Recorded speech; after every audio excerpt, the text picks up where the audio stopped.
After being abducted, a girl was raised by monkeys. Then when she was rescued, a darker fate awaited.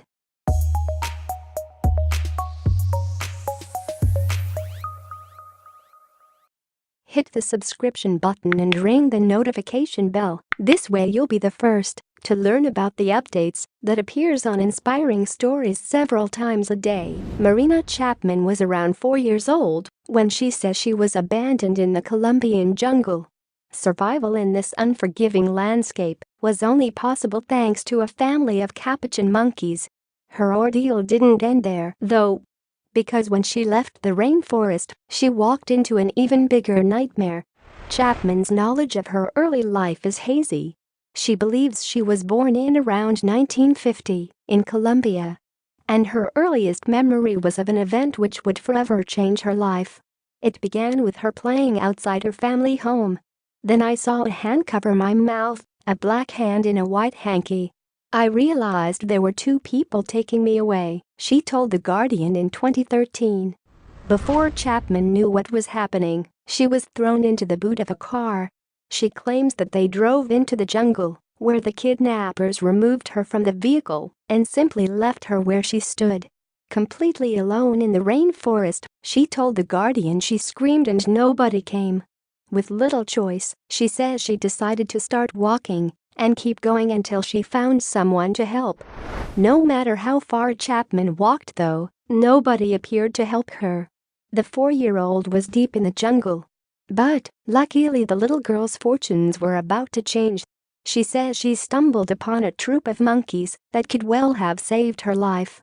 At first, the monkeys, most likely capuchins, paid little attention to Chapman. She stayed close to the primate family, picking up stray bananas to survive. Then one day, the little girl got incredibly sick. In her Guardian interview, she says got food poisoning after eating tamarind, a type of fruit. It got so bad, she told the newspaper, she thought she was going to die. At that point, things got even stranger. The head of the monkey family, who she referred to as Grandpa, came to her rescue. As she was screaming in pain, he pushed her towards some water. I thought he was going to kill me, she told the BBC. But drank the water and after some vomiting, began to feel better. I was looking into his eyes, she explained. He seemed to be a nice monkey, he didn't mean to do me any harm. Soon after the food poisoning incident, Chapman says her relationship with the primates improved. She reportedly learned how to wash and take care of herself, discovered what she could and couldn't eat, and even began scaling trees. Chapman and the monkeys would spend days grooming each other and playing together. She says she even began deciphering the different sounds the monkeys used to communicate. Like when they whistle, it's a food thing. The feeling that there is food somewhere, so we all get ready to follow one monkey, she said in her Guardian interview. Then there is a TTTTTT sound when they are grooming each other, and a warning when they feel in danger. Chapman says she isn't sure how long she was in the jungle. Estimates range from 2 to 5 years. The little girl was eventually rescued, she maintains, by a group of hunters. What must have been joy at being saved, however, quickly turned to terror. Soon after they picked her up, she states that the hunters handed her over to a brothel. To begin with, Chapman says did domestic chores at the brothel. The little girl managed to escape, however, before she was forced into sex. According to The Guardian, she professed, when it was my turn, I ran as I had never run before. Once back in civilization, however, Chapman became a street kid in the city of Cucuta. She told The Guardian that she became the head of a gang of children, committing robberies to survive. In order to escape the authorities, she would hide in the trees, a skill she had learned while living with the capuchins. After some time on the street, Chapman thought that she had found a way into relative safety.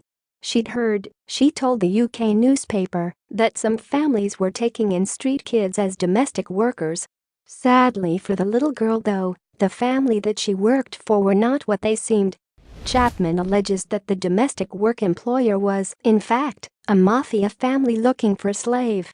Again, it's unclear how long the young girl was enslaved, but at some point, A neighbor called Maruja decided to help her. She bought Chapman a plane ticket to the Colombian capital of Bogotá, where she had arranged for the young girl to live with her daughter, Maria. Chapman told The Guardian that, upon leaving for Bogotá, she was given her first ever gift. Maruja handed her a box tied with yellow ribbon containing a dress made of pale blue satin, a hair clip, white socks and a pair of shiny, white shoes. The frock, she went on, was the most beautiful thing she'd ever seen. Once in Bogotá, Chapman flourished. Having come out of the jungle and off the streets, she had missed all her early schooling.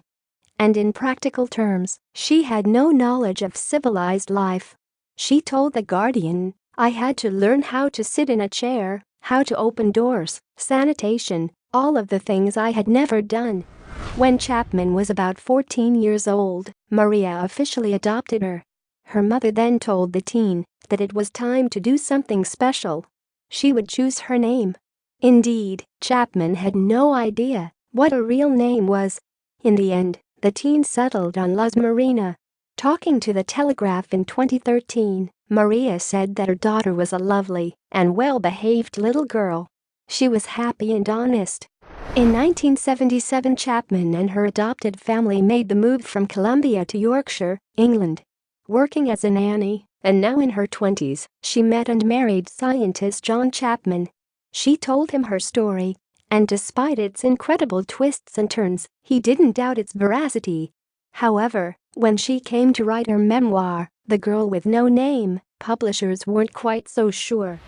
Book publishers were wary of Chapman's account, convinced her story was a fake. Indeed, if her story was true, it would be a world first. While there have been documented instances of humans being brought up in Africa by bigger apes, hers would be the first case, not only in South America, but also among smaller monkeys.